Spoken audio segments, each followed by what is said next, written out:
Hello dear students, welcome back to my channel physics SPC. Moving charges and magnetism का एक question.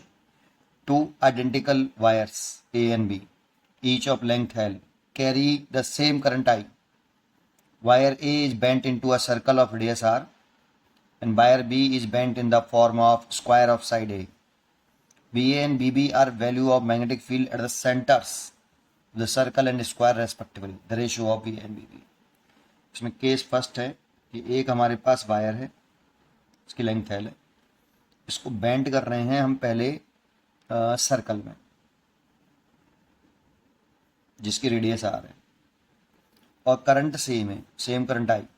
तो मान लो कि इसमें आई करंट है तो इसमें भी आई रहेगी.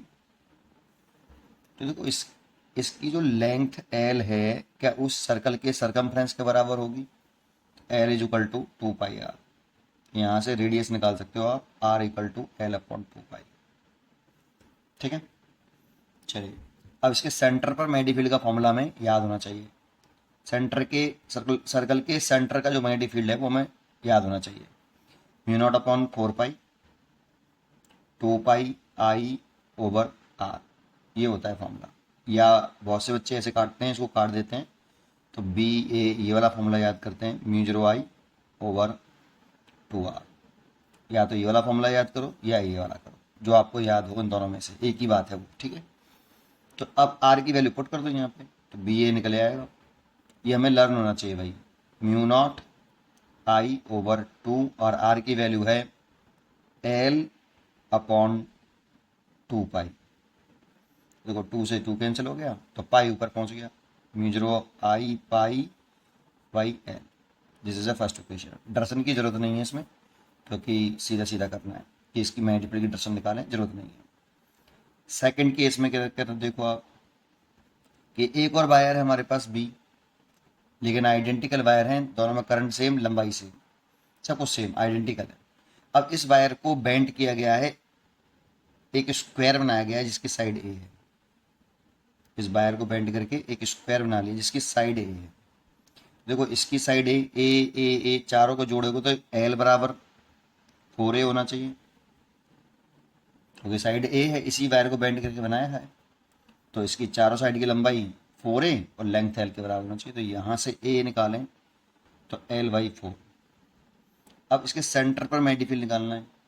तो इसमें 4 फाइनाइट स्टेट वायर है बेटा, A B C D. Finite straight wire का मैग्नेटिक फील्ड का फॉर्मूला अब लर्न होना चाहिए. अब फाइनाइट स्टेट वायर का मैग्नेटिक फील्ड का जो फॉर्मूला होता है वो मैं आपको इस पेपर में बता देता हूँ. ये वाला फॉर्मूला आपको याद होना चाहिए. अगर ये कोई करंट कैरिंग स्टेट वायर है फाइनाइट, तो इस पॉइंट पे मैग्नेटिक फील्ड निकालना है. तो इस पॉइंट पे जो मैग्नेटिक फील्ड होता है B equal to mu naught upon 4 pi finite straight wire के लिए current I over perpendicular separation लिखते हैं बेटा यहाँ पे.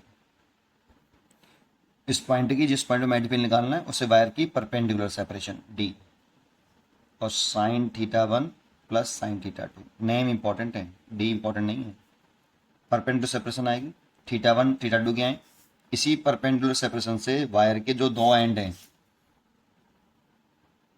एक एंड ये रहा और ये दूसरा एंड, परपेंडिकुलर से नापते हैं एंगल, इसी एंगल से मेजर करते हैं. एक क्लॉकवाइज एंगल होना चाहिए तो एक दूसरा एंटी क्लॉकवाइज, अपोजिट डायरेक्शन में होना चाहिए. एक परपेंडिकुलर के वो साइड में घुमाया, एक दूसरी साइड में घुमाया. ठीक है, परपेंडिकुलर से मेजर करना शुरू करते हैं. ये फॉर्मूला होता है due to finite current carrying straight wire. तो यही हम लगा लेंगे इसमें. तो इसमें 4 फाइनाइट स्टेट वायर हैं, चारों के से पहले अलग अलग निकाल लूँ. मान लो मैं पहले इस वाले वायर की से निकाल लेता हूँ बी, इस वाले वायर की से B1 इस पॉइंट पे निकालना है. तो पहले फॉर्मूला लगाएं, फाइनाइट स्टेट वायर हो गया, एक एंड रहा एक एंड रहा.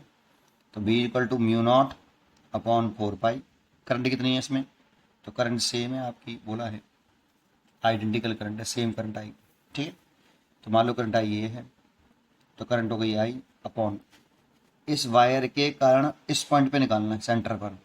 तो इस जिस पॉइंट पे निकालते हैं वहां से वायर पर परपेंडिकुलर ड्रॉ करते हैं, परपेंडिकुलर डिस्टेंस लेते हैं. जिस पॉइंट पे निकालते हैं वहां से वायर पर परपेंडिकुलर कर लो, वो परपेंडिकुलर डिस्टेंस हो जाते हैं डी.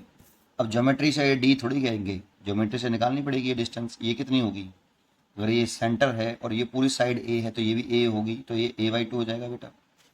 इसीलिए परपेंडिकुलर सेपरेशन हो गई a बाई 2. ठीक है, into sine theta 1 plus sine theta 2. देखो जो स्क्वायर के जो डायगोनल्स होते हैं वो एक दूसरे को 90 डिग्री पर इंटरसेक्ट करते हैं। स्क्वायर का डायगोनल जो ये पूरा एंगल है ये 90 डिग्री है ये, और ये सेंटर से मैंने लाइन खींची है तो ये बाइसेक्टर है इसका, तो ये एंगल 45 हो जाएगा। और इधर की तरफ है ये वाला एंगल ऐसे मेजर किया है और ये एंगल ऐसे मेजर किया है। परपेंडिकुलर डिस्टेंस से मेजर करते हैं, एंड तक ले जाते हैं 45 तो साइन 45 प्लस साइन 45, ठीक है। तो ये हो गया म्यू नॉट, इस 2 से 2 काट दिया, mu naught I upon pi 2 pi A, 2 pi ए, और साइन 45 के लिए लिखें तो 2 साइन 45 2 लिख लिया, और साइन 45 की वैल्यू 1/√2, इस 2 से ये 2 कैंसिल कर दिया। तो mu naught I over root 2 pi A, 2 pi A की वैल्यू और पुट कर दो यहाँ से L/4, तो L/4 ऊपर लिखूँ कि नीचे, चलो ऊपर लिख देता हूँ, L/4 यहाँ आ गया। लेकिन अभी ये एक वायर की एसिमेट्रिक फील्ड है बेटा, ये नेट मैग्नेटिक फील्ड नहीं है स्क्वायर का। यहाँ गलती बच्चे करते हैं एक ही निकाल लेते हैं और फिर डिवाइड कर देते हैं।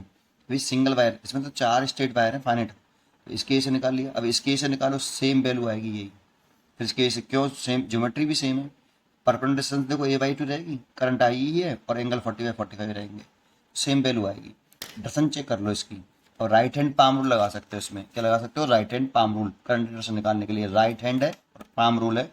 तो करंट की डिस्टेंस में thumb finger toward the point जिस पॉइंट में मैग्नेटिक फील्ड निकालना है, और पाम के परपेंडिकुलर ऊपर की तरफ, ये दर्शन है बेटा। नॉक जो दिख रही है पेन की ये वाली, ये दर्शन है। पाम के परपेंडिकुलर बाहर की तरफ होती है बेटा मैग्नेटिक फील्ड, दर्शन आउटवर्ड होती है। पाम के परपेंडिकुलर आउटवर्ड दर्शन में मैग्नेटिक फील्ड होता है, तो बाहर मैग्नेटिक फील्ड हो गया। ऐसे इसके से निकालोगे तो करंट थंब करंट डायरेक्शन में, फिंगर ऑब्जर्वेशन पॉइंट की तरफ, और पाम के परपेंडिकुलर तो ऊपर की तरफ आ जाएगी, ठीक है। इसमें भी ऊपर की तरफ आएगी और इसमें भी ऊपर की तरफ ही आएगी, ठीक है। तो आपकी दोनों में ऊपर की तरफ आ रही है, चारों में ऊपर की तरफ आ रही है, तो नेट मैग्नेटिक फील्ड लिखेंगे तो इसमें 4 का मल्टीप्लाई कर लो, तो नेट मैग्नेटिक फील्ड जो आया BB मान लेता हूँ उसको, नेट मैग्नेटिक फील्ड को, this is the net magnetic field at centre हो, तो 4B हो जाएगा। तो 4 का मल्टीप्लाई कर लो, इसमें 16 √2 mu naught I over pi L, ये नेट मैग्नेटिक फील्ड आ गया। अब हमसे रेशियो पूछ रहा है बस इसका, तो रेशियो पूछ रहा है तो डिवाइड कर लो इन दोनों का, है ना। तो BA/BB पूछ रहा है हमसे, तो BA है कितना, म्यू नॉट आई पाई ओवर एल, और इसकी वैल्यू कितनी है 16 √2 mu naught I over pi L. तो देखो mu naught I cancel, L cancel, पाई सबसे ऊपर चला जाएगा बेटा, ये वाला फैक्टर पूरा ऊपर जाएगा, ठीक है। तो ये लिख सकते हैं हम कितना, √2 पाई स्क्वायर बाई 16। कैसी कोई चॉइस है देखते हैं, पाई स्क्वायर था लेकिन √2 ऊपर नहीं है, तो इसको ऐसे लिख लो भाई, √2 पाई स्क्वायर, इसे 8 × 2 लिख लो, इसे काट लो, तो कितना हो जाएगा, BA/BB = पाई स्क्वायर ओवर 8 √2 हो जाएगा। ये √2 बार कटेगा इससे, 8 √2 हो जाएगा। ये इसका आंसर है, that means D choice is correct. उम्मीद करता हूँ कि आपको ये जरूर समझ में आया होगा। पढ़ते रहिए और खुश रहिए। Thank you.